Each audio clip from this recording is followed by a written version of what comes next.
कल्पना कीजिए एक ऐसे शहर की जहां हजारों परिवार रहते थे, बच्चे पार्क में खेलते थे और बाजारों में रौनक थी।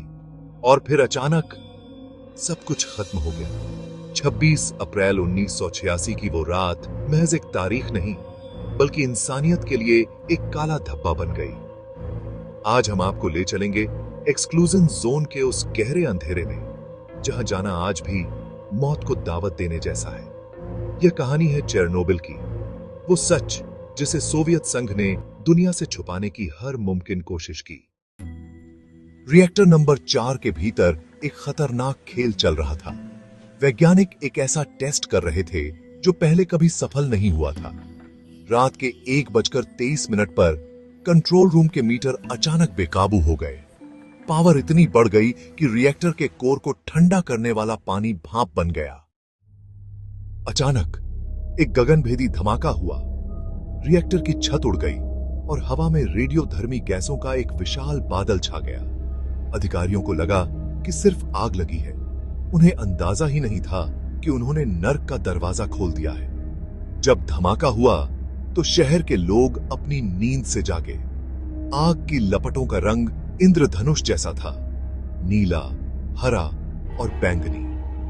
लोग अपने बच्चों को लेकर एक रेलवे पुल पर जमा हो गए ताकि इस खूबसूरत नजारे को देख सकें। उन्हें नहीं पता था कि उनके ऊपर मौत की बारिश हो रही थी। इस पुल को आज ब्रिज ऑफ डेथ कहा जाता है, क्योंकि कहा जाता है कि उस रात वहां खड़ा हर एक इंसान रेडिएशन के कारण मारा गया। आग बुझाने पहुंचे दमकल कर्मियों को रेडिएशन के बारे में कुछ नहीं बताया गया था। उन्होंने जलते हुए ग्रेफाइट को नंगे हाथों से उठाया। कुछ ही घंटों में उनका शरीर काला पड़ने लगा, खाल गलकर गिरने लगी। रेडिएशन उनके डीएनए को नष्ट कर चुका था। उन्हें मॉस्को के अस्पताल नंबर 6 ले जाया गया, जहां उनके कपड़े आज भी बेसमेंट में पड़े हैं और वो आज भी इतने रेडियोधर्मी हैं कि वहां 1 मिनट रुकना भी आपकी जान ले सकता है। रिएक्टर की छत पर गिरे मलबे को साफ करना जरूरी था। पहले मशीनी रोबोट भेजे गए, लेकिन रेडिएशन इतना ज्यादा था कि उनके सर्किट जल गए। तब इंसानों को भेजा गया, जिन्हें बायो रोबोट्स कहा गया।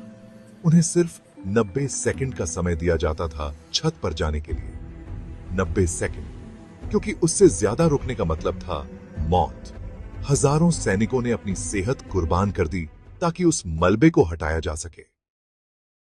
जब प्रिपयात को खाली कराया गया तो लोगों को अपने पालतू जानवरों को ले जाने की इजाजत नहीं थी। कुत्ते अपनी मालिकों की गाड़ियों के पीछे मीलों तक दौड़े, लेकिन अंत में उन्हें छोड़ दिया गया। बाद में सैनिकों को भेजा गया ताकि वो उन जानवरों को मार सके, क्योंकि वो जानवर रेडिएशन फैला रहे थे।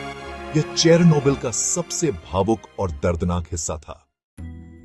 आज भी रिएक्टर के नीचे एलिफेंट्स फुट मौजूद है।